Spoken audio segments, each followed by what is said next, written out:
تشریف لائیں. چودھری ذوالفقار گل صاحب سے ملتمس ہوں آپ اسٹیج پہ تشریف لائیں.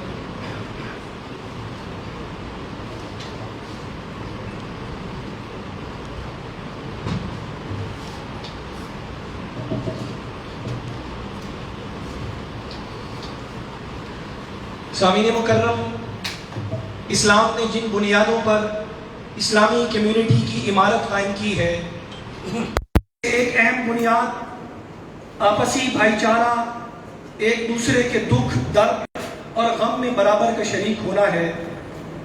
اللہ کے رسول صلی اللہ علیہ وسلم نے مدینہ منورہ میں اسلامی سوسائٹی کی تشکیل جن بنیادوں پر کی، ان میں سے ایک اہم بنیاد آپسی بھائی چارہ اور اخوت کا رشتہ ہے، جس میں ہمیں مدینہ منورہ میں تمام لوگ آپس میں بھائی بھائی معلوم ہوتے ہیں. اللہ کے رسول صلی اللہ علیہ وسلم نے مختلف وطن، مختلف قبائل، مختلف رنگ و نسل سے تعلق رکھنے والے لوگوں کو اخوت کے رشتے میں اس طرح مربوط کیا کہ وہ سب کے سب انما المؤمنون اخوہ کی زندہ و جاوید تصویر نظر آتے تھے. محمد الرسول اللہ والذین معہ اشداء علی الکفار رحماء بینہم کے پیکر میں سجی اصحاب رسول کی خوبصورت زندگیاں پکار پکار کر آج کے مسلمان سے سوال کر رہی ہیں کہ اے مسلمانوں، تم نے اخوت، بھائی چارہ، ہمدردی، ایک دوسرے کی خبر گیری کی وہ چادر اتار کر کہاں پھینک دی جو خود تمہیں رسول اللہ صلی اللہ علیہ وسلم نے مدینہ منورہ میں تمہارے سر پر اوڑھی تھی. وہ چادر تمہاری طاقت بھی تھی، تمہاری عالمگیریت کی روشن دلیل بھی، اور تمہارے فکر و نظر کو متحد کرنے کی ایک شے بھی تھی. تم نے اس چادر کو اتار کر نہ صرف اپنے آپ کو کمزور کیا بلکہ دین اسلام کی جڑوں کو بھی کھوکھلا کیا. سامعین محترم، اصحاب رسول صلی اللہ علیہ وسلم کی رحماء بینہم کی وہ صفت تھی جس نے دنیا کے اندر ان کو اس طرح کامیابی کے دروازوں پر لا کھڑا کیا کہ پھر چاہے تعلیم کا میدان ہو، سیاست کا میدان ہو، تجارت کا میدان ہو یا معاشرت کا میدان ہو، کوئی بھی میدان ایسا نہیں، کوئی بھی گوشہ ایسا نہیں جہاں ہمیں وہ پاکیزہ نفوس کامیابی کے جھنڈے لہراتے ہوئے نظر نہیں آتے. آج کا یہ سیمینار محسن انسانیت کے اسی بھولے ہوئے سبق کو یاد کرنے کی ایک چھوٹی سی کوشش ہے.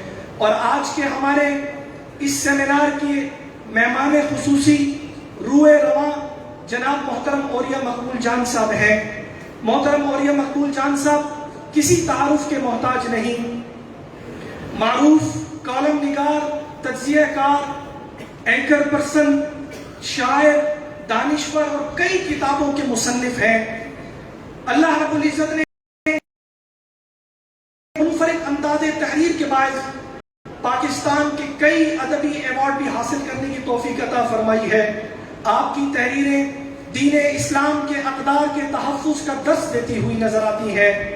آپ امت مسلمہ کو اسلام کی ثقافت کے علم تلے متحد کرنے کی مسلسل جدوجہد کر رہے ہیں.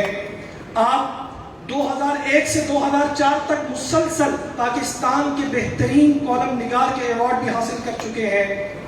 آپ کی شخصیت کسی تعارف کے محتاج نہیں. اللہ رب العزت نے آپ کو بڑا مقام عطا فرمایا. آپ کی تحریریں، آپ کی گفتگو آپ سب لوگ ٹی وی کے ذریعے، اخبارات کے ذریعے سنتے رہتے ہیں. میں دل کی اتہ گہرائیوں سے جناب محترم اولیاء مقبول جان صاحب کو سرزمین رحیمیہ خان پر خوش آمدید کہتا ہوں اور انتہائی شکر گزار ہوں کہ آپ نے اپنی مصروفیات میں سے، اور خاص طور پر آپ ان دنوں کے اندر بیمار تھے، آپ کو اللہ رب العزت سے کاملہ عاجلہ مستمرہ عطا فرمائے. آپ ہماری عاجزانہ دعوت کو قبول فرماتے ہوئے یہاں اس پروگرام کے لیے اتنا لمبا سفر بائی روڈ کر کے تشریف لائے. میں آپ کو تہ دل سے شکریہ آپ کا ادا کرتا ہوں اور آپ سے ملتمس ہوں کہ آج کی نوجوان نسل کو محسن انسانیت کے پیغام سے مشناس کروائے. وہ نوجوان نسل جو آج کی اس جدید دنیا کے دور میں اور روشنیوں میں نہ جانے کہاں کھو بیٹھی ہے. میں ملتمس ہوں بلا تاخیر محترم اولیاء مقبول جان صاحب سے کہ آپ تشریف لائیں اور اپنے خوبصورت خیالات سے ہم سب کو مستفیض فرمائیں. جناب محترم اولیاء مقبول جان صاحب.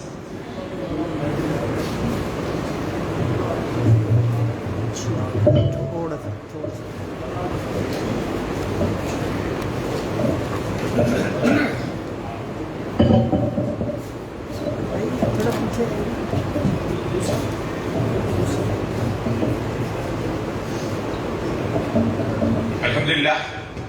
الحمدللہ وکفا وسلام علی عبادہ الذین اصطفیٰ اما بعد فاعوذ باللہ من الشیطان الرجیم بسم اللہ الرحمن الرحیم قل ان کنتم تحبون اللہ فاتبعونی یحببکم اللہ قال رسول اللہ صلی اللہ علیہ وسلم بدأ الاسلام غریبا وسیعود غریبا فطوبى للغرباء رب اشرح لي صدری ویسر لی امری واحلل عقدۃ من لسانی یفقہوا قولی۔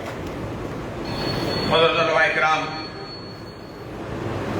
حاضرین مجلس، ہمارے بارے میں جو کچھ کہا گیا، مجھے اپنی ذاتی زندگی کی کوتاہیوں کا، اپنی حیثیت کا، اپنی گناہگار زندگی کا ملنے کا مکمل احساس ہے۔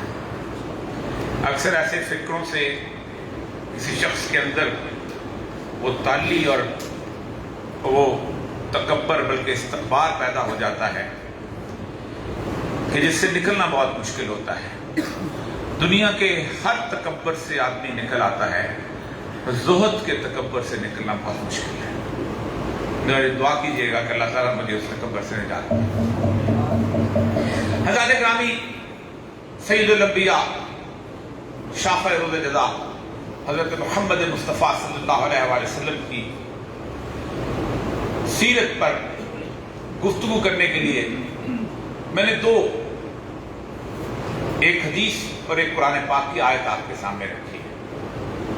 حدیث میرے اور آپ کے زمانے کے بارے میں ہے اور آیت سید الانبیاء صلی اللہ علیہ وآلہ وسلم سے محبت کے معیارات کے بارے میں۔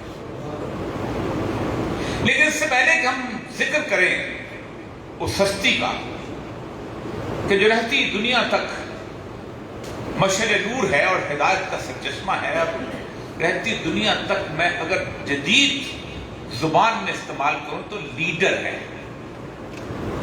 جھوٹ بولتے ہیں جو کہتے ہیں کہ سید مسلم کا دامن لیڈرشپ سے خالی ہے۔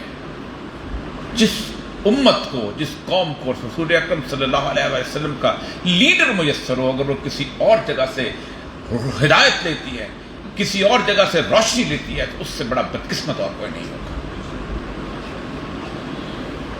جب سید الانبیاء صلی اللہ علیہ وسلم کی سیرت کی کتابیں میں بچپن میں پڑھتا تھا تو اکثر ایک تو ایسے مقامات پہ آ کے میں رک جاتا تھا اور میں حیران ہوتا تھا کہ ایسا کیوں ہے۔ آپ نے بھی وہ کتابیں پڑھی ہوں گی، سیرت کی کتابوں میں سب سے پہلا باب جو ہوتا تھا وہ ہوتا ہے آپ کے زمانے کا، آپ کے زمانے کا جس وقت آپ کی ولادت ہوئی اس وقت زمانہ جاہلیت اس کو لکھتے ہیں کہ پوری دنیا کے اندر جہالت کا گھٹا ٹوپ اندھیرا چھایا ہوا تھا۔ گھٹا ٹوپ اندھیرا چھایا ہو تو اکثر میں سوچتا تھا ایک چھوٹا سا چراغ بھی روشنی کے لیے کافی ہوتا ہے۔ اللہ تبارک و تعالیٰ جو ہے ایک چھوٹی سی موم بتی، ایک چھوٹا سا روشن کا چراغ، ایک چھوٹا سا عالم بھیج دیتا تو کافی تھا۔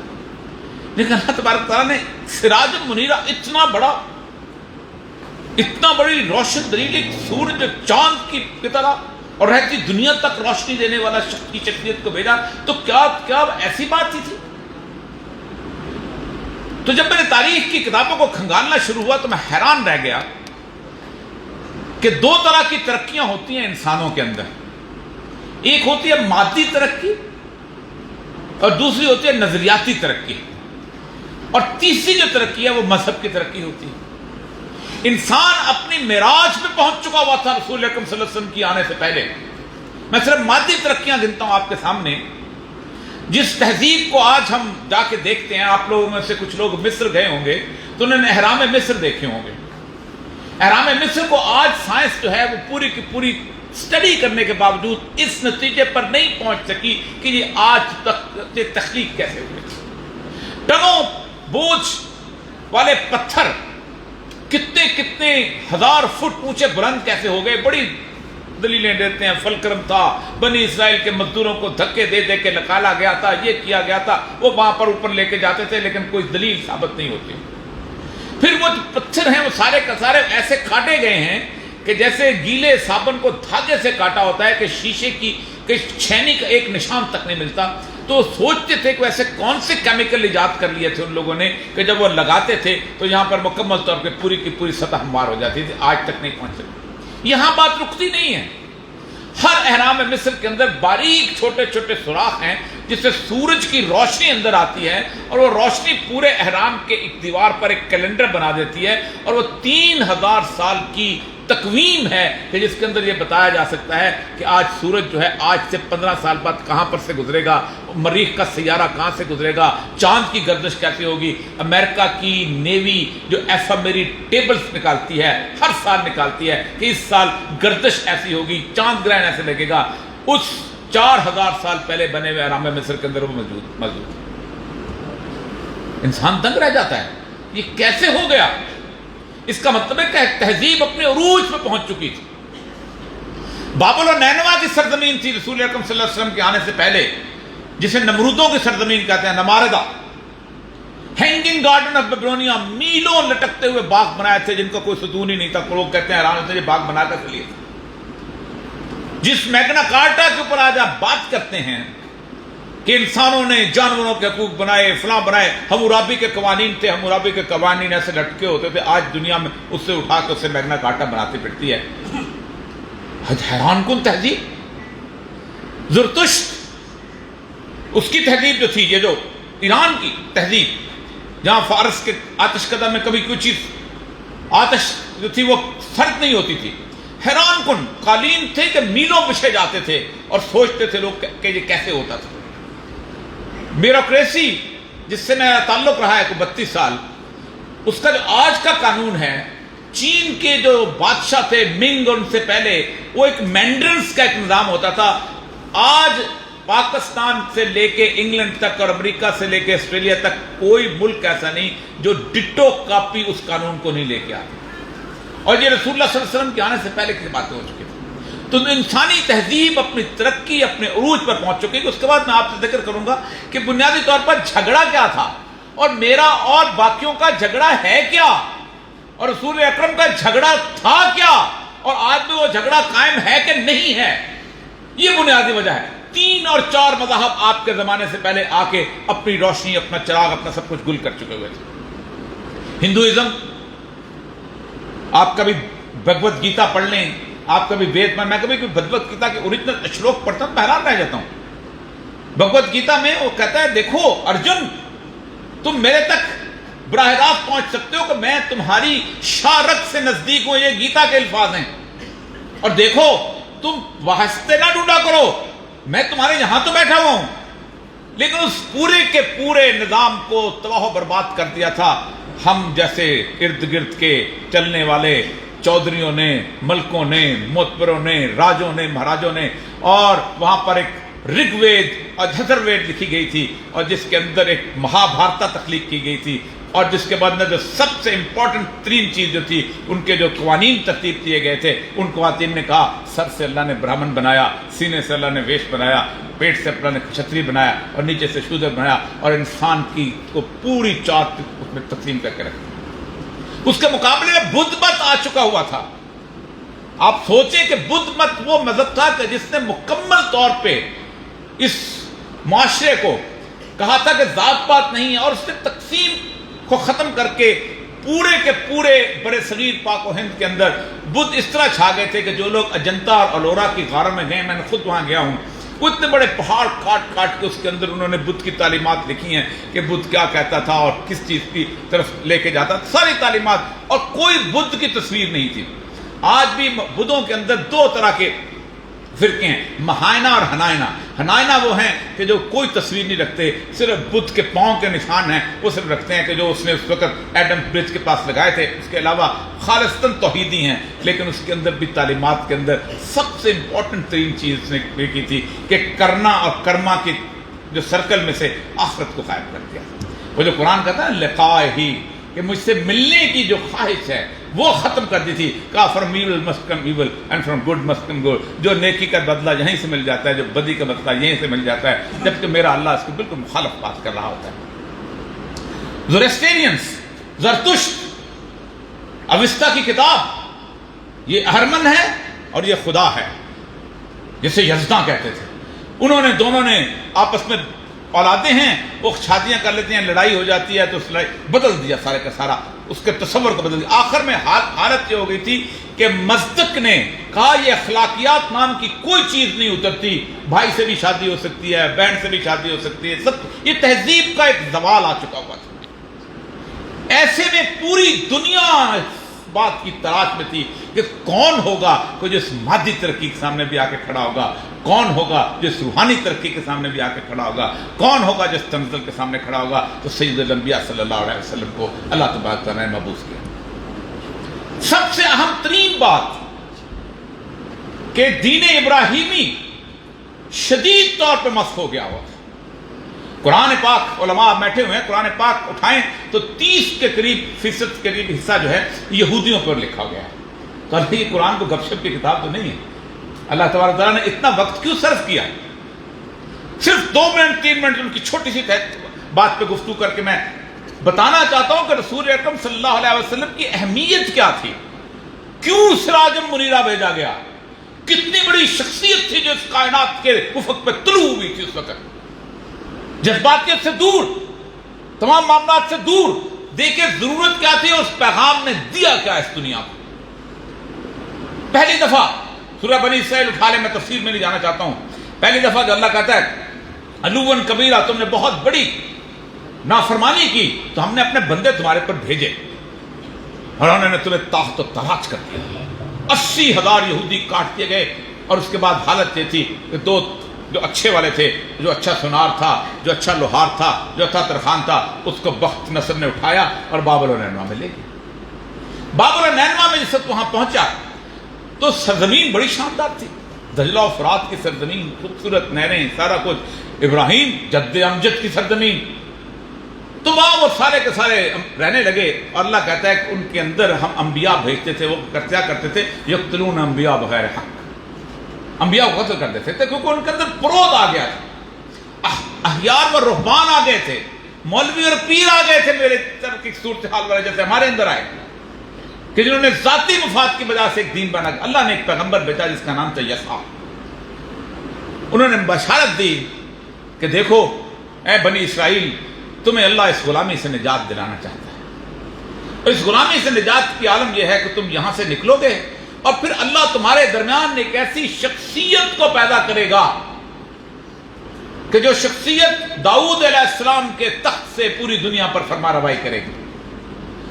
وہ چونکہ اپنے اپنے چراغ جلے ہوئے تھے, سب کچھ تھا, اپنی اللہ تبارک تعالیٰ فرماتے ہیں کہ اپنی انہوں نے کتابیں تخلیق کر لی ہوئی تھیں تورات اور انجیل کے مقابلے میں, تورات اور زبور کے مقابلے میں. تو انہوں نے کہا کہ اس بندے کو قتل کر دیتے ہیں تاکہ اس کی پیشگوئی جو حد تک اس تک نہ پہنچے. تو نے یسع پیغمبر کو آرے سے کاٹ دیا. لیکن اس کے پیغمبر کے مرنے کے صرف 3 یا 4 مہینے کے اندر, نبی تھے رسول تو ظاہر بات ہے اس کو اللہ تعالیٰ نہیں ہونے دیتا یہ کیفیت, تو سائرس اعظم نے حملہ کیا اور یہودیوں کو وہاں سے نکالا اور یروشلم میں آباد کر دیا. اب یہ ایک بہت بڑی بات تھی کہ یہ جو شخص جو ہے یہ صرف ایک پیشگوئی ثابت ہوئی. اب تو کوئی نہ کوئی مسیح آئے گا تو پھر ہم دیکھیں گے.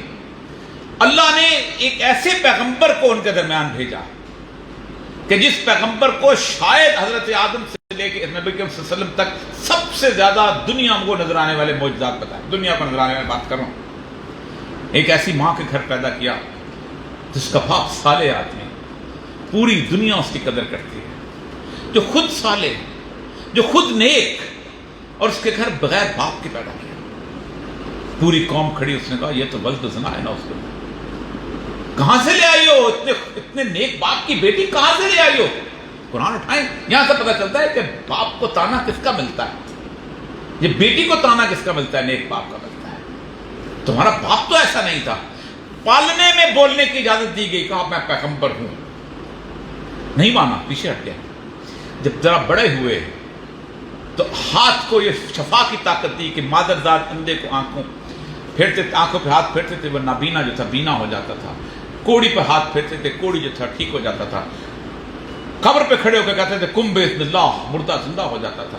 یہ تمام چیزیں ایسی تھی کہ وہ تمام وہ جو گروپ بنا ہوا تھا جنہوں نے مسجد کے اندر باقاعدہ ٹھیک ٹھاک قسم کی جسے کہتے ہیں بینکنگ نظام قائم ہوا تھا، جو سود کا کاروبار کرتے تھے، اور انہوں نے جو تعبیرات کی ہوئی تھی جیسے ہیلوں کے ذریعے کہ ہم آپس میں تو سود نہیں لے سکتے، دوسروں سے ہم سود لے سکتے ہیں۔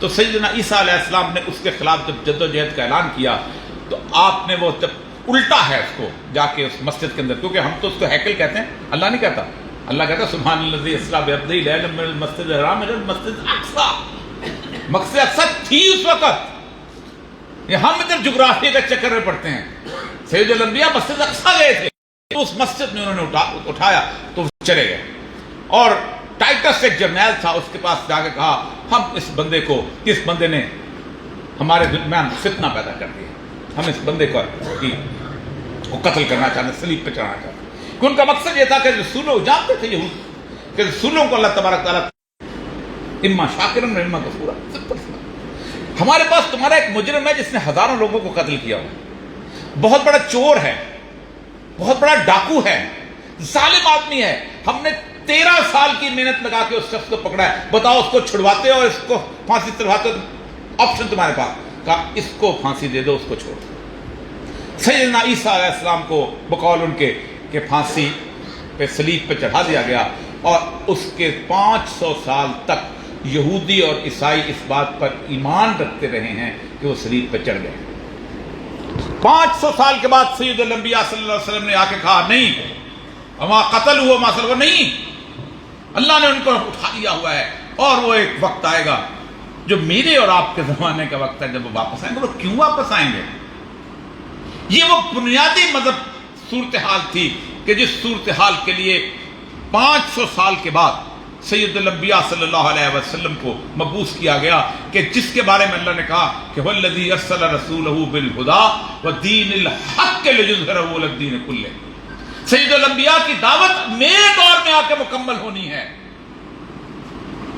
آپ نے آغاز کیا اور پھر کہہ دیا جاؤ اس دعوت کو آگے پہنچاؤ، لِیُظْهِرَهُ عَلَى الدِّینِ كُلِّهِ وَكَفَىٰ بِاللَّهِ شَهِیدًا، اللہ اکیلا اس کا گواہ ہے میرے دور میں یا مجھ سے آنے کے بعد دور میں کہ پورے ادیان پر غالب کر رہا ہے، اور اس کی نصرت کے لیے سیدنا عیسیٰ علیہ السلام کو یہاں مبعوث کیا گیا۔ اس وقت سب سے اہم ترین سوال، ہمارے ہاں بڑی بڑی کتابیں لکھی جاتی ہیں معجزات نبی کے بارے میں کہ رسول اکرم صلی اللہ علیہ وسلم کے معجزے تھے، یہ تھے۔ رسول اکرم صلی اللہ علیہ وسلم کو قرآن بار بار کہتا ہے کہ تم سے معجزے مانگتے ہیں، تم معجزے کیوں نہیں؟ ہم نہیں دیں گے، کہ اس سے پہلے ہم دیتے تھے، اس کے باوجود بھی لوگ انکار کرتے تھے، ہم نہیں دیں گے۔ لیکن کمال کی بات یہ ہے، ہر معجزے سے آج کے 14ویں صدی کا میرے جیسا نوجوان انکار کر سکتا ہے۔ میں کہتا رسول اللہ صلی اللہ علیہ وسلم کے ہاتھ میں جیسے بیضہ تھا، یوں کرتے تھے، نکالتے تھے اور دکھا دیتے تھے، اور باتیں بنی ہوئی ہیں، ادھر تو پیر پنجر بھی ایسے کر سکتا ہوگا۔ وہ کہتے ہیں دیکھو حضرت موسیٰ نے سانپ کھلا دیا، آپ کہتے ہیں کہانی ہے بھائی، ہندوؤں میں بھی ہیں، فلاں میں بھی ہیں۔ حضرت عیسیٰ کے سارے معجزے، رسول اکرم صلی اللہ علیہ وسلم کو صرف ایک معجزہ دے کے بھیجا، اور وہ تھا اِنَّا نَزَّلْنَا الْكِتَابَ تِبْيَانًا لِكُلِّ شَيْءٍ، ہم نے تمہیں ایک کتاب دی ہے جس میں ہر چیز کا ذکر کر دیا۔ 1400 سال سے ایک معجزہ رسول اللہ صلی اللہ علیہ وسلم کے ساتھ کھڑا ہے۔ الذین یذکرون اللہ قیاما وقعودا علی جنوبہم، دیکھو میرے بندے ذکر کرتے رہتے ہیں صبح تک۔ اللہ نے ذکر کس کو کہا ہے؟ اِنَّا نَحْنُ نَزَّلْنَا الذِّکْرَ وَإِنَّا لَهُ لَحَافِظُونَ، یہ قرآن ہم نے ذکر ہے خدا پہ نازل کیا، ذکر کرتے رہتے ہیں صبح شام، اٹھتے ہوئے بیٹھتے ہوئے، پہلو کے بلے۔ اور ذکر کیا ہے؟ وَيَتَفَكَّرُونَ فِي خَلْقِ السَّمَاوَاتِ وَالْأَرْضِ، اور جو کائنات کے اندر جو کچھ ہم نے تخلیق کیا ہے اس کے بارے میں سوچتے رہتے ہیں، اور جب سوچ کے واپس لوٹتے ہیں تو کہتے ہیں ربنا ما خلقت ھذا باطلا، اے رب تو نے کوئی چیز غلط تو پیدا نہیں کیوں؟ اللہ کا دعویٰ ہے ما تری فی خلق الرحمن من تفاوت، تمہیں اس کائنات کے اندر کوئی چیز جس میں جھول نظر آتا ہے؟ ثم ارجع البصر کرتین ينقلب الیک البصر خاسئا وهو حسیر، جاؤ ڈھونڈو اس دنیا کے اندر کوئی جھول، تمہاری نگاہ ناکام و نامراد لوٹے گی۔ وقت کے ساتھ ساتھ اس قرآن کا، اس معجزے کا اعجاز ثابت ہوتا ہے، اور یہ سید الانبیاء صلی اللہ علیہ وسلم کا اس وقت وہ سراج منیر والی صورتحال کھلتی ہے کہ کتنا بڑا، کتنی بڑی شخصیت جیسا۔ اب اس شخصیت کی لڑائی کیا تھی؟ کیا وہ صرف عبادات کا ایک نظام لینے آئے تھے کہ میں اٹھوں، نماز پڑھوں، روزہ رکھوں، حج کروں اور اس کے بعد آرام سے سو جاؤں؟ کیا میرا رسول اس بات کے لیے آئے تھے کہ ہم خاص قسم کی زندگی گزارنے کے لیے اپنے آپ کو تیار کریں، اور جس کے اندر ہم نے اچھی سی خوبصورت خوشبو لگائی ہو، بہترین کپڑے پہنے ہوئے ہوں، تھوڑا سا رزق کمائیں، تھوڑی سی خیرات کر دیں، اور اس کے بعد ایک نیک نامی کے ساتھ آپ زندگی گزار کے چلیں؟ اس کی لڑائی بہت پرانی ہے، اور یہ ہر پیغمبر کی لڑائی ہے۔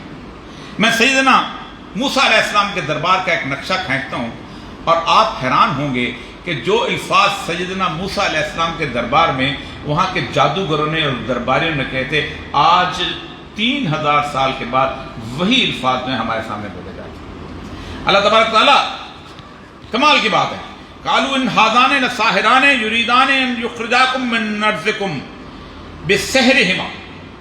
دیکھو یہ جو دو لوگ ہیں نا، موسیٰ اور ہارون، ان کو ذرا لاؤ ہمارے دربار میں تاکہ ہم ان کا تھوڑا سا ابھی سے، پنجابی میں کہتے ہیں مکو ٹھپ دیں۔ کیوں کر دیں؟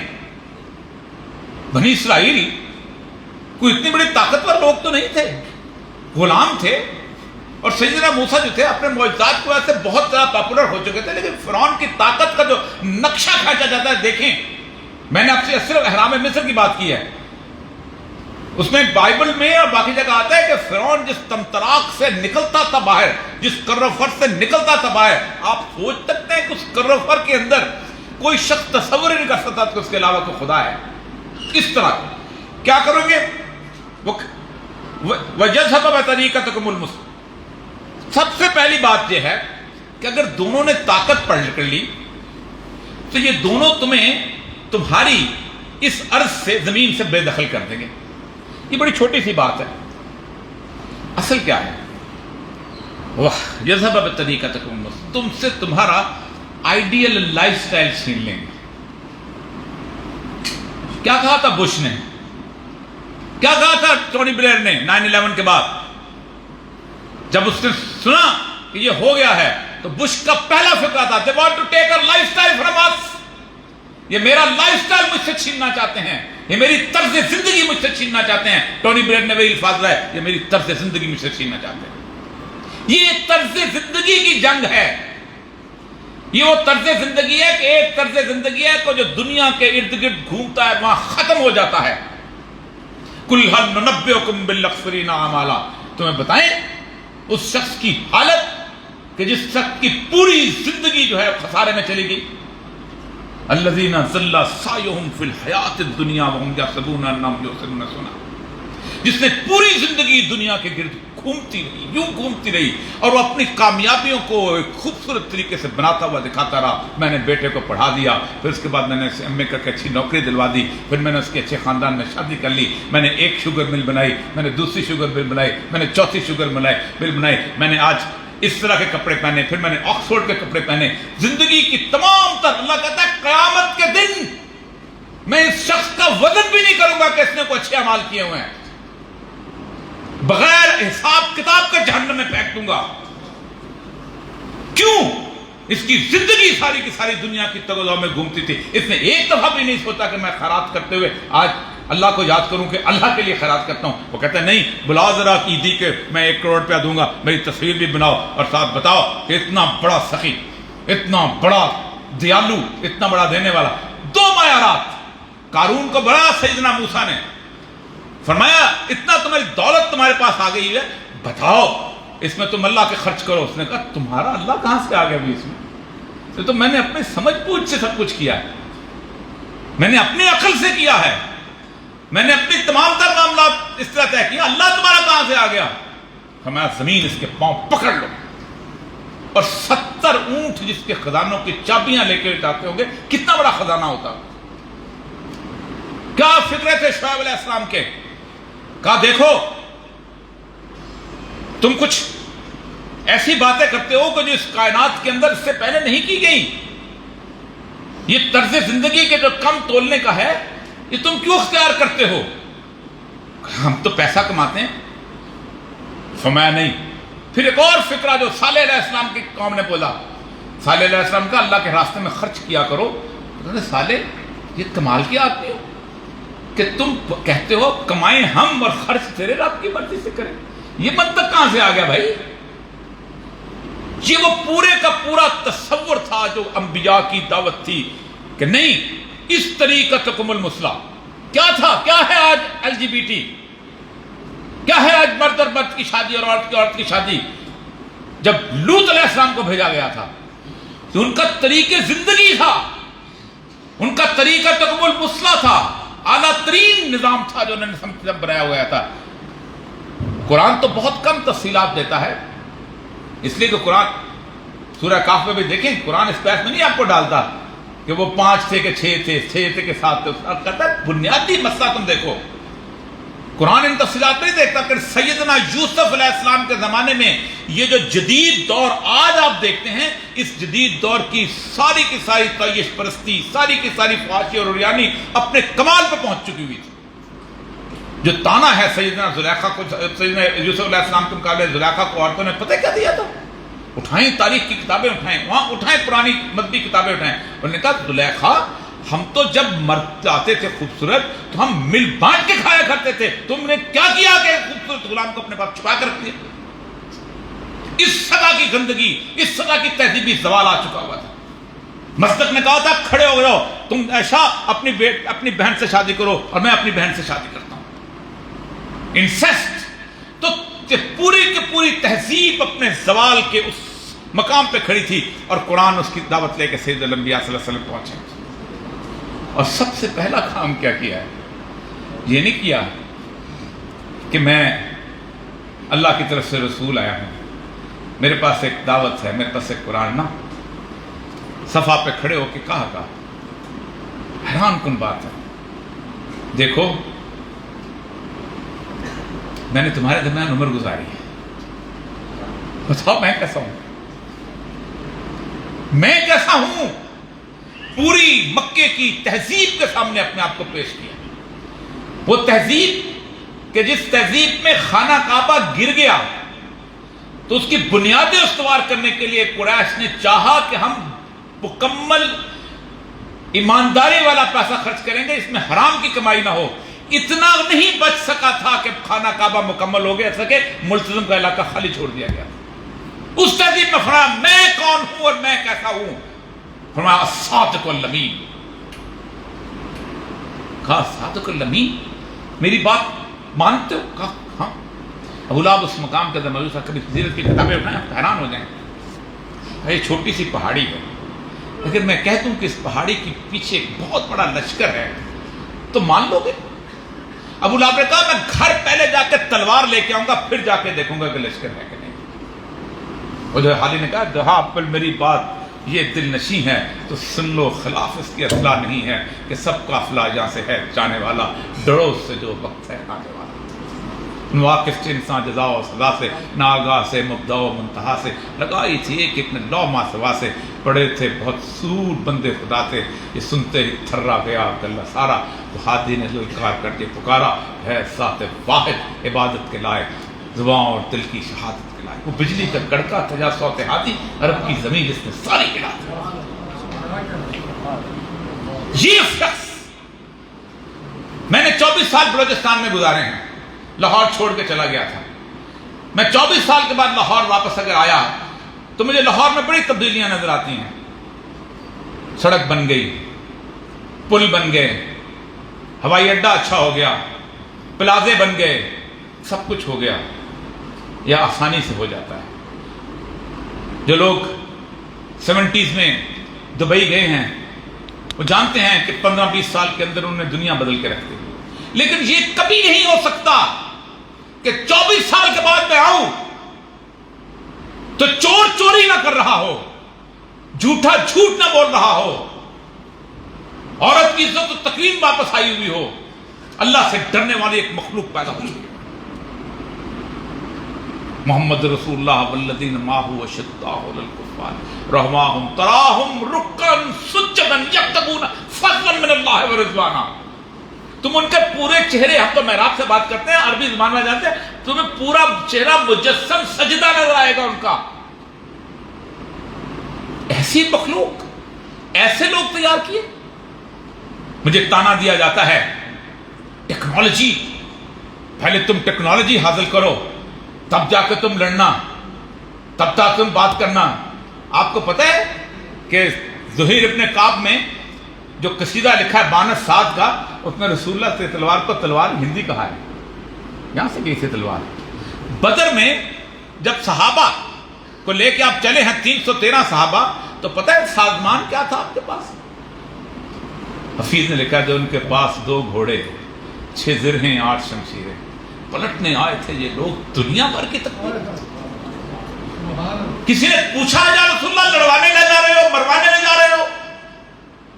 کوئی ایک سوال کیا کسی نے؟ اللہ کہتا ہے میں تو یوم الفرقان کہتا ہوں اس کو، آج ہم نے فرق کر دیا تھا کہ کون ہے۔ آپ حیران ہوں گے، بدر کی کیفیت تو دیکھیں، علی ابن ابی طالب ایک طرف اور عقیل ابن ابی طالب دوسری طرف، عباس ابن ابی مطلب اور حمزہ ابن مطلب دوسری طرف، سگے بھائی۔ عبیدہ ابن جراح ایک سر کاٹ کے ایک کان سے پکڑ کے لے کے آئے، رسول اللہ فرمایا عبیدہ کس کا سر ہے؟ فرمایا یا رسول اللہ میرا باپ تھا، مقابلے پہ آ گیا سر کاٹ کے۔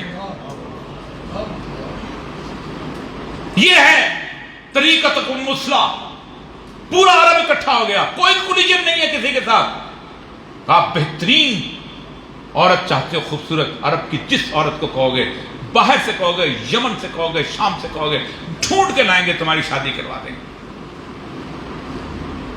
دولت چاہیے، بک جائیں گے، سب کچھ تمہیں دے دیں گے۔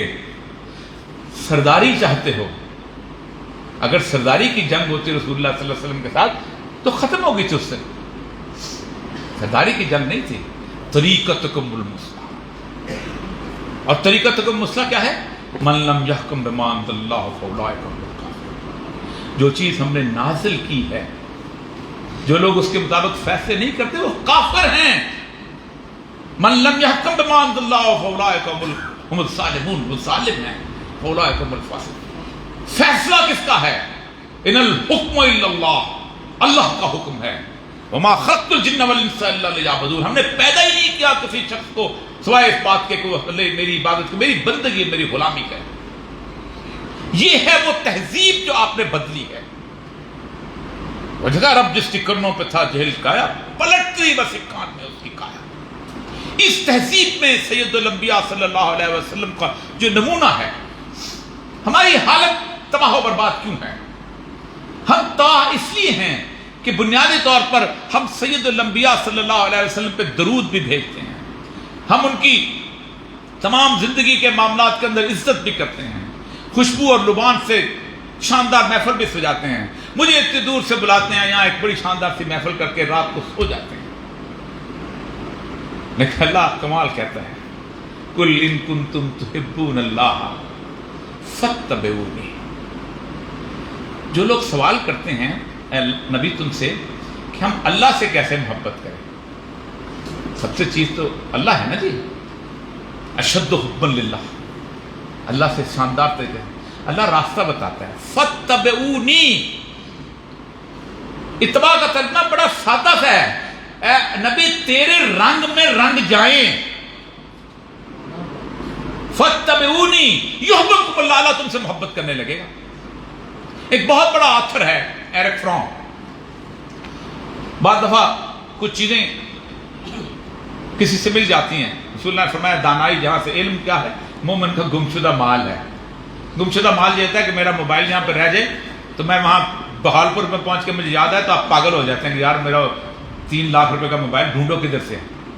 رسول اللہ نے یہ ہے علم آپ کا گمشدہ مال۔ کبھی سوچا کہ کسی نے اتنا تردد کیا کسی نے؟ تو اس ایرک فرام نے کہا ہے کہ ایک اس کی کتاب ہے آرٹ آف لونگ، محبت کرنے کا طریقہ کار کیا ہے۔ وہ کہتا ہے کہ محبت جو ہے اس کے 4 درجے ہیں۔ اب آپ ذرا نبی صلی اللہ علیہ وسلم کی ذات کے حوالے سے دیکھیں کہ کیا آپ ان 4 درجوں سے گزرے ہیں۔ سب سے پہلا درجہ یہ ہے کہ آپ جس سے محبت کرنے لگتے ہیں اس کے بارے میں نالج یعنی علم حاصل کرتے ہیں، اٹھتا کیسے ہے، چلتا کیسے ہے، بیٹھتا کیسے ہے، زندگی کیسے گزارتا ہے، بچوں کے ساتھ کیسے رہتا ہے، بیوی کے ساتھ کیسے رہتا ہے، رشتہ داروں کے ساتھ کیسا ہے، خرچ کتنا کرتا ہے، کھاتا کتنا ہے، باتیں کون سی پسند کرتا ہے، مسکراتا کیسا ہے۔ شاندار علم حاصل کرتے ہیں، یہ دعویٰ کرتے ہیں کہ میں اس سے پیار کرتا ہوں، مجھے پتا ہے وہ کیسا ہے۔ عشق کی پہلی منزل اپنے محبوب کے بارے میں علم حاصل کرنا۔ علم نہیں ہے اس کے بارے میں، آپ کو پتا نہیں ہے، تو آپ اس سے عشق نہیں کر رہے۔ وہ کہتا ہے جب دوسری سطح یہ آتی ہے، جب آپ علم مکمل ہو جاتا ہے تو پھر آپ انڈرسٹینڈنگ کی منزل، ایسا کہوں گا تو ناراض ہو جائے گا، ایسے کپڑے پہنوں گا تو ناراض ہو جائے گا، ایسی چال چلوں گا تو ناراض ہو جائے گا، ایسے غصے سے بولوں گا تو ناراض ہو جائے گا، ایسے لوگوں کے ساتھ اٹھوں گا بیٹھوں گا تو ناراض ہو جائے گا، ایسی طرح کی زندگی گزاروں گا تو ناراض ہو جائے گا، ایسی طرح باتیں کروں گا تو وہ خوش ہو جائے گا۔ دوسری منزل کہتے ہیں، تیسری منزل جب اس جگہ سے گزر جاتے ہیں تو پھر آپ کہتے ہیں پین لیتے ہیں اس کے لیے،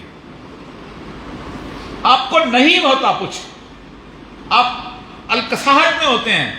کہا نہیں، اس نے مجھے تھکن تو ہوگی، لیکن اس نے کہا تھا کہ یار نماز پڑھ لو، اچھی بات ہے، میں پڑھ لیتا ہوں، بے شک نیند کا غلبہ ہے۔ اس نے کہا تھا دیکھو لن تنالوا البر حتی تنفقوا مما تحبون، تم دولت اس وقت تک نیکی کے درجے پر پہنچ نہیں سکتے جب تک تم وہ چیز خرچ نہ کرو جس سے تم سب سے زیادہ محبت کرتے ہو۔ خیرات نہیں، زکوٰۃ نہیں۔ میں واقعہ سناتا ہوں، سید الانبیاء کے ٹرین صحابہ کون تھے، اور پھر بتاتا ہوں انہوں نے تبدیلی کیا لائی۔ مدینے میں ایک صاحب کا باغ تھا، رسول اللہ نے کہا یہ باغ تم اللہ کے راستے میں دیتے ہو؟ خاموش رہا، دوسری دفعہ خاموش رہا، تیسری دفعہ جب خاموش رہا تو ایک اور صحابی نے کہا یا رسول اللہ یہ آفر اس کے لیے سب کے لیے ہے؟ کہا سب کے لیے۔ فرمایا اس سے اچھا باغ میرے پاس ہے، اگر قبول کرتے ہیں تو جنت میں آپ نے اس سے وعدہ کیا ہے کہ اس سے بڑا باغ، اس سے خوبصورت باغ، تو کیا مجھے وہ ملے گا؟ فرمایا تمہیں ملے گا۔ اٹھے ہیں محفل سے اور اس باغ کی چار دیواری کے باہر کھڑے ہو کے بیوی سے کہا ہے کہ دیکھو میں نے یہ باغ ہبہ کر دیا ہے، نکل آؤ اس باغ میں سے۔ حدیث کی کتابیں بتاتی ہے کہ ایک بچے کے منہ میں کھجور تھی، بیوی نے انگلی سے کھجور پکڑی اور نکالی باہر کہ یہ باغ ہبہ ہو گیا، اب تم پہ حرام ہے۔ کہاں ہوتی ہیں ایسی بیویاں؟ کہاں ہوتے ہیں ایسے لوگ جس نے زمین جس ساری ہلا دی بولی کیسے؟ فرمایا لیس البر ان تولوا وجوہکم قبل المشرق والمغرب، تم سمجھتے ہو نیکی یہ ہے کہ منہ مشرق کی طرف کر لیا یا مغرب کی طرف، ولکن البر نیکی ہے کیا؟ من آمن باللہ، اللہ پہ ایمان لاؤ، فرشتوں سے۔ جب ایمان کی منزل سے گزرو تو پہلا کام کیا کرو؟ وآت المال علی حبہ ذوی القربى، وہ مال جس سے تم محبت کرتے ہو، جو تم نے شاندار قسم کی پرفیوم خریدنے کے لیے پیسے جمع کیے ہوئے، جو تم نے اپنا ٹور کرنے کے لیے دبئی کا اس کے لیے پیسے جمع کیے ہوئے ہیں، جو تم نے بچائے ہوئے ہیں کہ کچھ عرصے کے لیے ہم ایسا کریں گے، ایک شاندار قسم کا باتھ روم بنا لیں گے ہم، اور اس مال کو خرچ کرو کس پہ؟ ذوی القربہ، قرابت داروں پہ۔ عربی میں رشتہ داری کے 3 سٹیجز ہیں، اہل بیت گھر کے لوگ، پھر اسرہ خاندان کے لوگ، پھر قربہ ایک بہت بڑا قبیلہ۔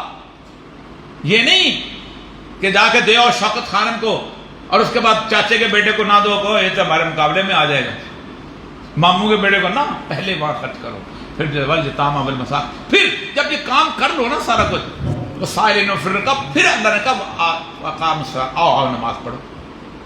اب 2 حاضری صبح وعدہ کر کے گئے تھے، صبح کہہ کے گئے تھے، پوری کی پوری آیت پڑھتے تھے اس طرح کی، اب بتاؤ 2 بجے تک کیا کیا تم نے؟ 2 بجے سے 3 بجے تک، 5 بجے تک کیا کیا ہے؟ 5 بجے سے 7 بجے تک کیا کیا ہے؟ آؤ حاضری لگاؤ، وقام الصلاۃ، پھر زکوٰۃ دو۔ زکوٰۃ بالکل اللہ نے علیحدہ کر دی اس آیت کے اندر۔ تو یہ وہ کیفیات جاننے لگتا ہے کہ جب وہ پین لیتا ہے، قربانیاں کرتا ہے، تو پھر آخری درجہ آتا ہے عزت کا، رسپیکٹ کا۔ پھر وہ کہتا ہے نہیں، پھر وہ کہتا ہے، اقبال جو کہتا ہے کمال ہے کہ روز محشر تو غنی از ہر دو عالم من فقیر، اے اللہ تو غنی ہے، ہر دو عالم کا غنی ہے اور میں فقیر ہوں۔ پھر یہ مقام آتا ہے عشق کا، روز محشر عذر ہائے من پذیر، قیامت کے دن میری عذر مان لینا، مجھ سے حساب مت لینا، مجھ سے حساب نہیں دیا جائے گا، اگر تو بھی بینی حساب ہم نہ گزیر، اگر تو واقعی حساب لینا چاہتا ہے، میرے اعمال اتنے برے ہیں، بس نگاہ مصطفیٰ پہ نامزدگی، مجھے رسول اللہ صلی اللہ علیہ وسلم کی نگاہوں سے زیادہ دور لے جا کے احسان لے. یہ آتا ہے مقام عشق کا. کیوں آتا ہے؟ جب آپ پہلے علم حاصل کرتے ہیں، سیرت کی کتاب ہم نے پڑھی نہیں ہوتی، جانا نہیں ہوتا. ایک کرکٹر سے آپ کو عشق ہو جائے تو آپ کو پتا ہوتا ہے کہ کرکٹر شرٹیں کیسے پہنتا ہے. آپ رسول اللہ سے عشق کا دعویٰ کرتے ہو. لڑکی سے عشق ہو جائے راتوں کی نیندیں حرام ہو جاتی ہیں، امتحان میں فیل ہونے لگتے ہو. بچے کہتے ہیں یہ کیا ہو گیا، بھائی کہتا ہے یہ کیا ہو گیا، باپ کہتا ہے کوئی کام نہیں کرتا، پاگل ہو گیا اس شخص کو علاج کراؤ. سارا دن اس کا سبور سب کا سوال ہے. میرے نبی صلی اللہ علیہ وسلم کا عشق ایسے ہی ہے کہ آسانی سے مل جائے.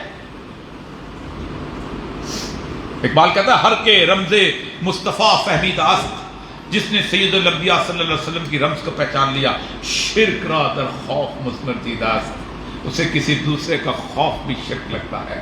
جو پٹواری سے ڈرتا ہے وہ شرک کرتا ہے، یا سچوں سے ڈرتا ہے وہ شرک کرتا ہے، جو ڈپٹی کمشنر سے ڈرتا ہے وہ شرک کرتا ہے، جو صدر سے ڈرتا ہے وہ شرک کرتا ہے، جو امریکہ سے ڈرتا ہے وہ شرک کرتا ہے. شرک را در خوف. آپ حیران ہوں گے کہ وہ کیفیت پیدا کی. ایک بہت بڑی آیت جو رسول اللہ صلی اللہ علیہ وسلم کی زندگی کے بارے میں ہے، اس کو قرآن میں اللہ نے کہاں پر نازل کیا ہے. کبھی کبھی میں حیران ہوتا ہوں تو میں سوچتا ہوں کہ مسلمانوں کو اللہ نے تیار کس طرح کیا تھا. سورہ احزاب میں نازل کیا ہے، لَقَدْ كَانَ لَكُمْ فِي رَسُولِ اللَّهِ أُسْوَةٌ حَسَنَةٌ. اور اللہ نے اکثر اوقات دیکھیں یعلم ما فی الصدور، اللہ دلوں کے حال جانتا ہے. آج اگر کوئی تبصرہ کرنے جائیں جنگ کے بعد تو آپ یہی کہیں گے کہ جنگ میں یہ ہو رہا تھا، بندوقیں تھیں، فلانا تھی، یہ تھا، وہ تھا، سب کچھ. لیکن اللہ تبارک و تعالیٰ نقشہ کھینچتا ہے. جنگ احزاب وہ جنگ ہے کہ بدر ہو چکی ہوئی ہے، احد ہو چکی ہوئی ہے، باقی ساری چیزیں جو ہیں غلبہ آ چکا ہے، راستہ مدینہ قائم ہو چکی ہے، اور پورے کا پورا عرب اکٹھا ہو چکا ہے for a complete genocide of the Muslims, مکمل نسل کشی. آپ جب سیرت کی کتابیں پڑھیں تو آپ کو پتہ چلے گا کہ کیسے کیسے لوگ قبیلے جمع ہوئے تھے اور وہ قبیلے کس قسم کی صورتحال تھی. اتنا بڑا لشکر کبھی عرب میں جمع نہیں ہوا تھا. اور اس دفعہ 313 نہیں تھے، 700 نہیں تھے، مرد نہیں تھے، بچے تھے، عورتیں تھیں، تمام تھے، مدینے کے گرد گھیرا تھا. اور اللہ تبارک و تعالیٰ جو ہے اس کے بعد تبصرہ فرماتے ہیں اور کہتے ہیں تم ایسے تھے. اور کس کی جائز ایمان والوں پہ تبصرہ کرتے ہیں کہ تمہارے دل حلق میں آ گئے تھے، تمہاری آنکھیں جو حیرت سے پھٹی ہوتی تھی. یہ کیا ہو گیا ہے؟ اللہ دو رویے دیتا ہے، مومن کا اور اللہ پہ یقین نہ رکھنے والے کا. جو اللہ کا یقین نہیں رکھتے تو وہ کہتے مروا دیا رسول اللہ صلی اللہ علیہ وسلم. گھر میں بیٹھے ہوئے تھے، 6-7 بکریاں تھیں، اچھی خاصی زندگی گزارتے، اتنا بڑا باغ تھا، یہ تھا وہ تھا، مزے سے. یہ تو چڑھ گئے ہیں، اب تو بھاگ بھی نہیں سکتے. تینوں طرف باغات ہیں، پتھری زمین ہے، ادھر یہودی سامنے کھڑے ہوئے ہیں، وہ بھی مار دیں گے. ادھر سے لشکر آ رہا ہے، 13,000 کا لشکر عرب کی تاریخ میں کبھی نہیں آیا تھا. اور ایک دوسرا رویہ تھا، کہا یہی تو وقت تھا جس سے اللہ نے وعدہ کیا تھا، یہی تو وقت آیا ہے، وہ ٹائم سے ہونا ہے. اللہ نے یہی کہا تھا تمہارے، اللہ نے یہی کہا تھا جب انبیاء نے لوگ پکارتے متا نصر اللہ، کب آئے گی اللہ کی مدد؟ ہمیں پتہ ہے اللہ کی مدد آئے گی. دو رویے. اللہ کہتا ہے اس وقت رسول اللہ صلی اللہ علیہ وسلم کے بارے میں اللہ کہتا ہے لَقَدْ كَانَ لَكُمْ فِي رَسُولِ اللَّهِ وَسَلَّمَ. یہ ہے رسول اللہ کو اسوہ. رسول اللہ پوری زندگی اٹھائیں قرآن کے اندر.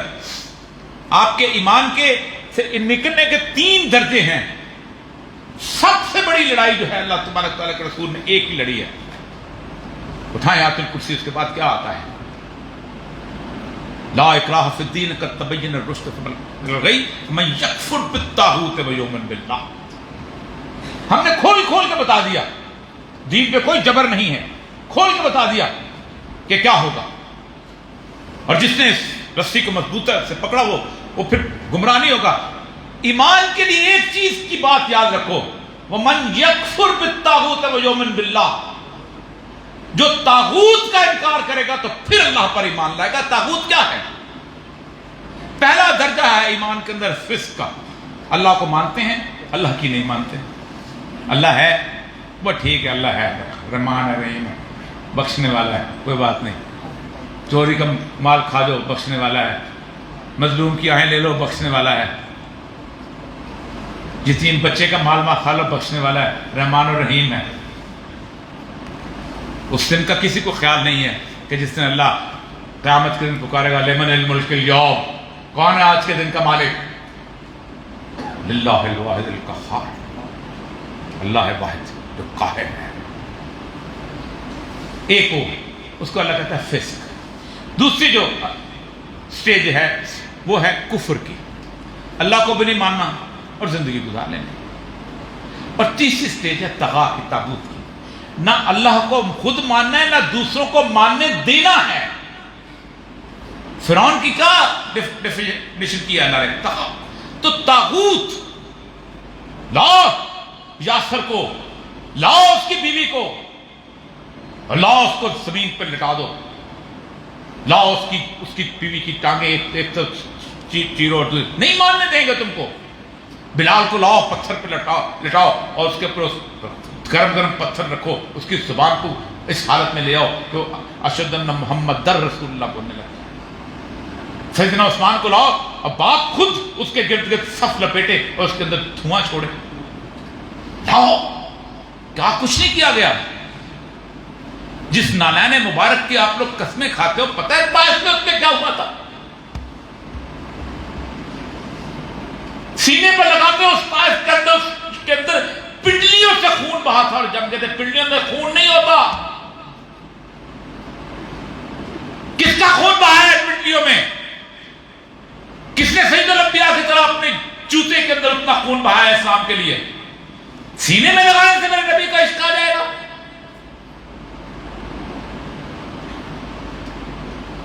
یہ ہے طاغوت سے لڑنا. وہ طاغوت، آج کا طاغوت کون ہے جو آپ کو دین پہ عمل نہیں کرنے دیتا؟ میں پورے 50 کے قریب ملکوں میں گھوما ہوں. آپ سوچیں کس طرح کی زندگی گزار رہے ہیں وہ سب لوگ. آپ کے بھائی بھی ہوں گے، میری 2 بیٹیاں بھی وہیں پر ہیں. بار بار کہتا ہوں دامادوں سے کہ واپس آ جاؤ، نہیں آتی. تکلیف میں رہتا ہوں، سب کچھ ہے، لیکن داماد کا رشتہ ایسا ہے کہ اس میں کچھ نہیں کہا جاتا. خوفناک طرح کی زندگی گزارتی ہیں ماں. آپ کو پتہ ہے میں کبھی کبھی سوچتا ہوں جب پیرس شہر میں کارٹون لگائے گئے تھے سید الانبیاء صلی اللہ علیہ وسلم کے، وہ کیسے زندگی گزارتے ہوں گے. صبح گھر سے نکلے، چوراہے میں رسول اللہ کا کارٹون ہے، اگلے چوراہے میں پھر کارٹون ہے، اگلے چوراہے میں پھر کارٹون ہے، شام کو نوکری سے واپس آئے پھر کارٹون ہے، پھر گھر میں آ کے سو.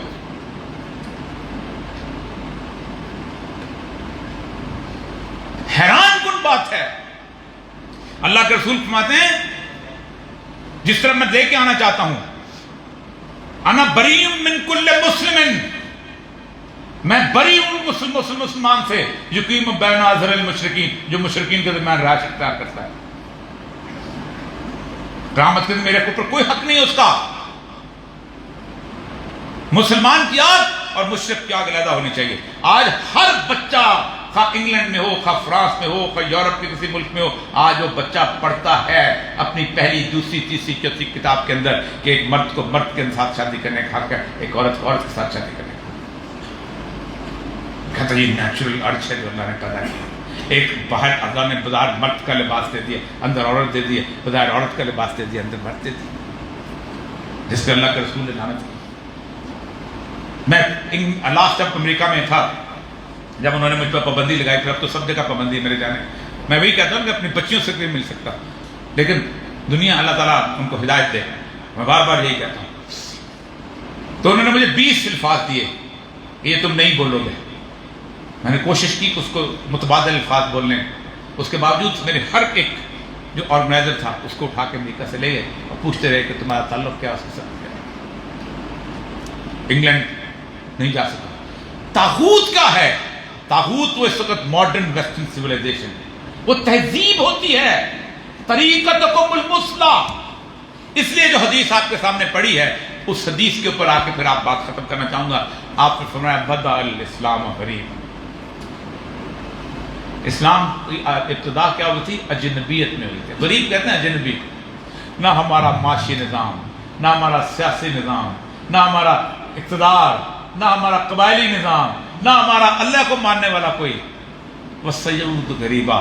اور جب آخر آئے گا نا، میں اور تم آئیں گے، تو اللہ کہتا ہے ہم پھر اجنبی ہو جائیں گے. نہ ورلڈ بینک ہمارا، نہ IMF ہمارا، نہ دنیا میں اقوام متحدہ ہماری، نہ یورپ ہمارا، نہ ٹیکنالوجی ہماری. اس وقت بھی ایسا ہی تھا، آج بھی ایسا ہی ہے. اسی لیے سورہ واقعہ میں اللہ تبارک و تعالیٰ نے جب نقشہ کھینچا ہے تو سابقون الاولون کے ساتھ کیا کہا ہے؟ ثلۃ من الاولین وقلیل من الاخرین. یا پہلے والے ہوں گے کمال، یا آخرت والے، یا تم ہوگے. کتنے بشارت والے لوگ ہو تم کہ اللہ کے رسول صلی اللہ علیہ وسلم صحابہ سے پوچھا رسول اللہ نے پوچھا صحابہ سے کہ بہترین ایمان کس کا ہے؟ صحابہ نے کہا نبیوں کا. اللہ کے رسول نے کہا نبیوں کا کیسے ہو سکتا ہے؟ انہوں نے تو اللہ کو خود براہین دیکھی. نبی کیسے انکار کرے گا اللہ کی اس کی وجود کا؟ صحابہ تھوڑے سے ذرا سا کہا فرشتوں کا. فرشتوں کو سب پتہ ہے، کائنات کی تکوین کو جانتے ہیں، وہ کیسے اللہ کا انکار کر سکتے ہیں؟ اب صحابہ نے کہا رسول اللہ ہمارا. اب تمہارا کیسے؟ میں تمہارے درمیان، تم نے مجھے دیکھا ہے، تم نے مجھے جانا ہے، میں تمہارا تزکیہ کرتا ہوں. یتلو علیہم آیاتہ ویزکیہم ویعلمہم الکتاب والحکمہ. ہے تمہیں حکمت کا. فرمایا یا رسول اللہ پھر بتائیے کس کا؟ فرمایا ان لوگوں کا جو میرے بعد آئیں گے، جن کے درمیان میں نہیں ہوں گا. میری باتیں پہنچیں گی، میری حدیث پہنچے گی، میرا قرآن وہ ہیں. تم تو میرے ساتھیوں، میرے بھائی تو آنے والے ہیں بعد میں. وہ سیعود غریبا، اور پھر ہم پھر اجنبی ہو جائیں گے. اور میرے اللہ نے یہ نہیں کہا کہ گھل مل کے رہنا. فطوبى للغرباء، میں بشارت دیتا ہوں ان لوگوں کو جو اجنبی ہونا پسند کریں گے. ہمارا سیاستدان کیا تانا دیتا ہے؟ ہمیں دنیا میں اکیلا کر دیا. میرا رسول کہتا ہے میں اس کی عزت کرتا ہوں جو اکیلا ہو جائے. میں اس کو ہار پہناتا ہوں جو اکیلا ہو جائے. میں بتاتا ہوں وہ عزت کے قابل جو اکیلا ہو جائے، جو کہہ دے کہ تم کچھ نہیں. وہ جو مولانا مفتی جوہر نے کہا نا کہ کیا غم میں جو ہے ساری خدائی بھی مخالف، کافی ہے اگر ایک خدا میرے لیے. یہ کیفیت ہوتی ہے. اور یہ کیفیت کہاں سے آتی ہے؟ صرف سید الانبیاء صلی اللہ علیہ وسلم کی سیرت کے ساتھ قرآن کو سیرت سے ملا کے پڑھنے سے آتی ہے. اسی لیے اقبال کہتا ہے گر تمی خواہی مسلمان زیستن نیست ممکن جستد قرآن زیستن. تم اگر سمجھتے ہو کہ تم رسول اللہ صلی اللہ علیہ وسلم سے محبت کرتے ہو یا مسلمان ہو سکتے ہو، نہیں ہو سکتے جب تک کہ تم قرآن پہ عمل نہ کرو. یہی وہ حالت ہے کہ میں اقبال کی ایک ربائی اور پھر آخر میں ایک، میرے پاس کتنا وقت ہے جی؟ نہیں میں ان لوگوں کو بھی زیادہ اس میں اس کیفیت کے اندر کہ اس سارے جو حالات اس میں ذکر کر رہا تھا کہ ہم اس رسول اللہ کی سنت، قرآن کو رسول اللہ کی سنت کے ذریعے اس پہ عمل کرنا.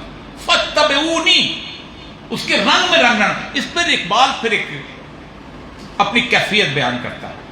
یہ کیفیت جب مسلمان کے آتی ہے تو پھر وہ کہتا ہے کہ میری شرمندگی ہے گر دلم آئینہ بے جوہر است. اے اللہ میرے دل کے آئینے میں اگر کوئی جوہر نہیں ہے، کوئی خوبی نہیں ہے، گر بحرفم غیر قرآن مزمرست، اگر اس دل کے اندر بغیر قرآن کے کوئی اور حرف موجود ہے، چھوٹا دعویٰ نہیں، اس دل میں اے اللہ کوئی اور لفظ قرآن کے علاوہ موجود ہے. اللہ فرماتے ہیں یہ دل میرا عرش ہے، یہاں میں آ کے نشست کرتا ہوں، میں بیٹھتا ہوں.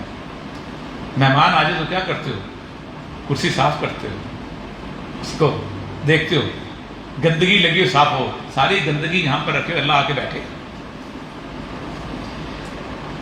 پردے اگر بھی سب کچھ ہے، اس کے علاوہ کچھ چیز، پردے ناموس سے فکرم چاک کرو، میری ناموس سے فکر کا پردہ چاک کر دے. یہ جو تم میں بہت بڑا بنا ہوں نا شاعر ہوں، این خیاباں را یہ خارم پاک کن، یہ تمہارا جو بلستان ہے بنا ہوا اچھے لوگوں کا، میرے جیسے کانٹے کو نکال کے پھینک دے اگر میرے دل کے اندر قرآن کے علاوہ کوئی ایک لفظ بھی موجود ہے. خشک گرداں بادہ در انگور من، میری انگور کا جو رس ہے اس کو خشک کر دے. زہر ریز اندر میں کافور من، اور میری اس کا جو اس کے اندر میرا کافور ہے، میری جو خوشبو ہے، اس کا ذائقہ اس میں زہر آلود کر دے.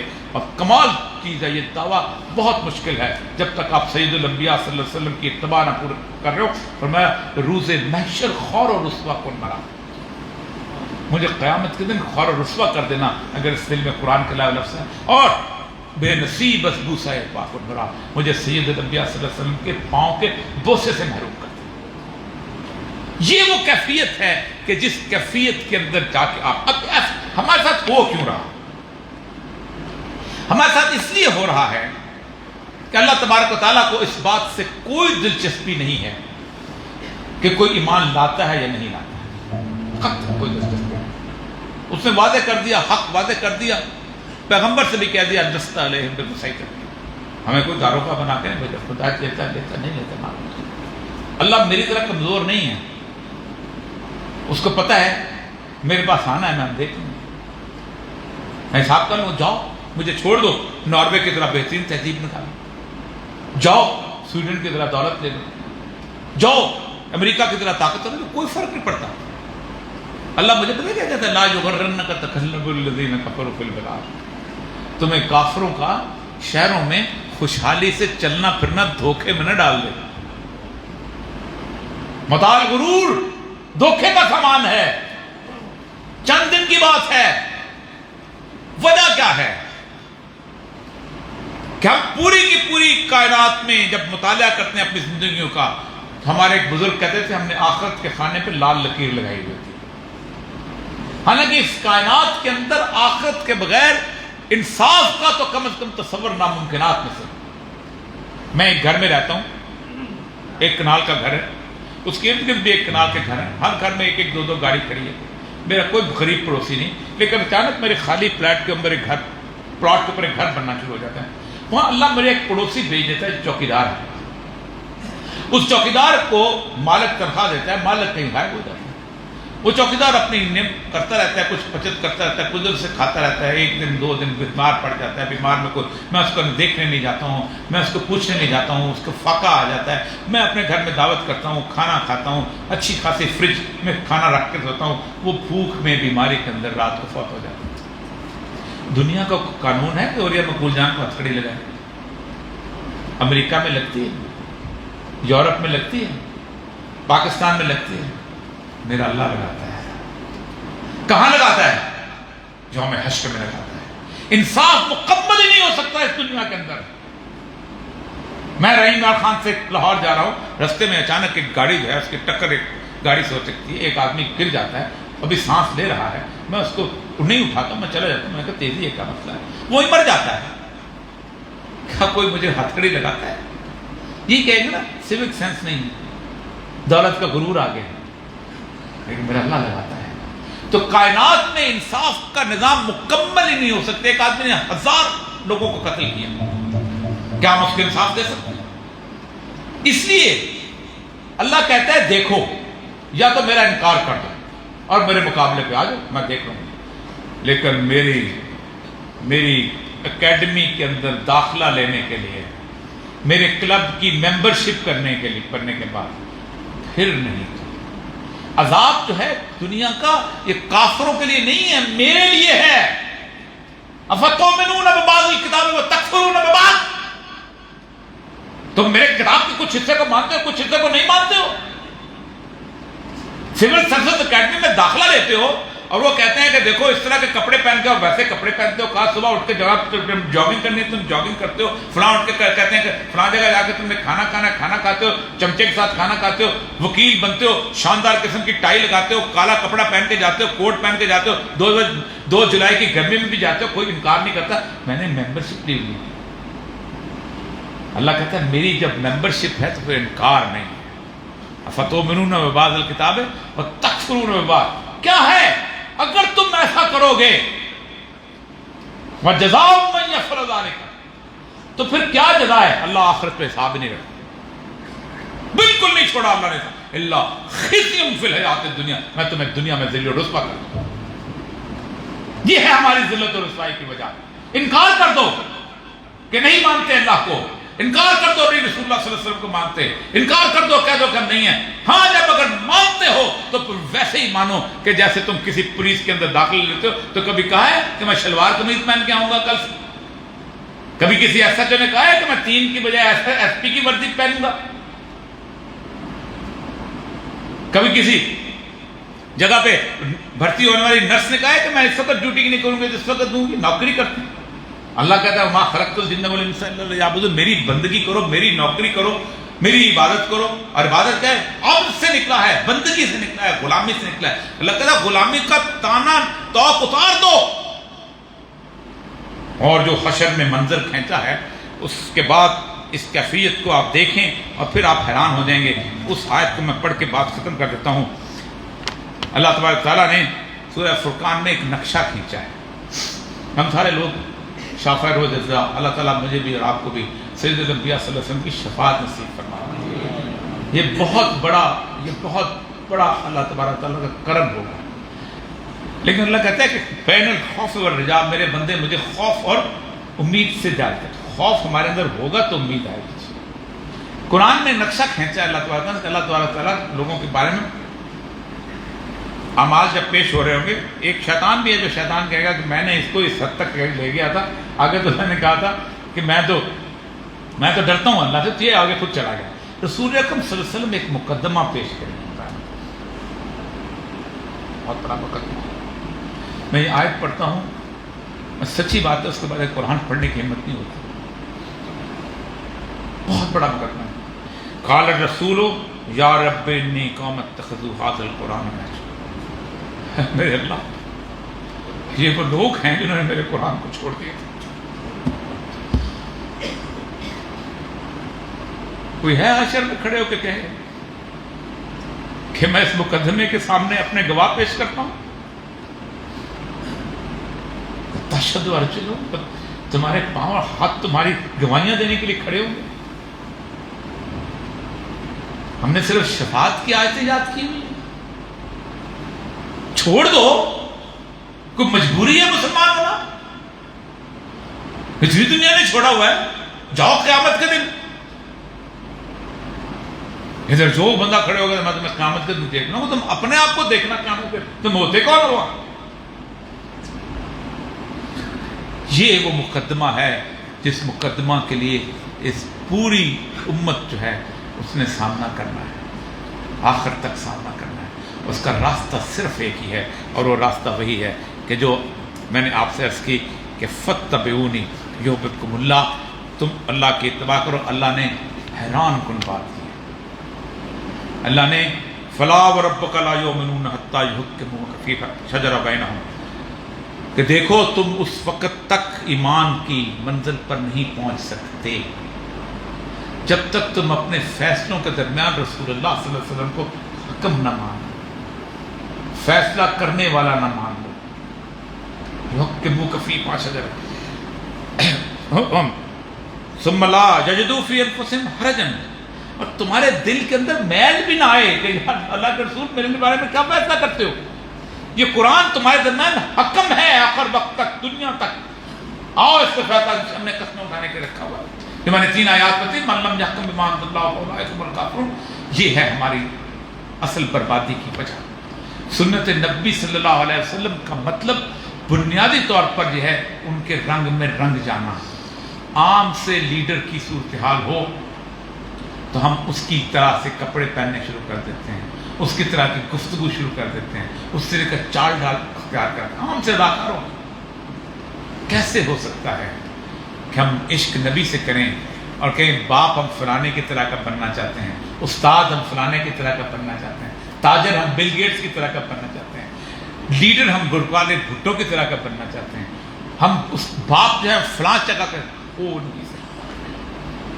لقد کان لکم فی رسول اللہ اسوۃ حسنہ، تمہارے لیے تقلید کے قابل صرف ایک ذات ہے، کوئی ایک ذات نہیں، کسوٹی صرف ایک ذات ہے، شارع دین صرف ایک ذات ہے۔ اس کے رنگ میں رنگ جاؤ تو اقبال کی اس آخری کیفیت کے اندر 19 سال کے اندر اللہ تبارک تعالیٰ نے جس شخص کو یہ ہدایت دی وہ کمال ہے۔ اقبال نے ایک نظم لکھی تھی جسے آپ شکوہ کہتے ہیں۔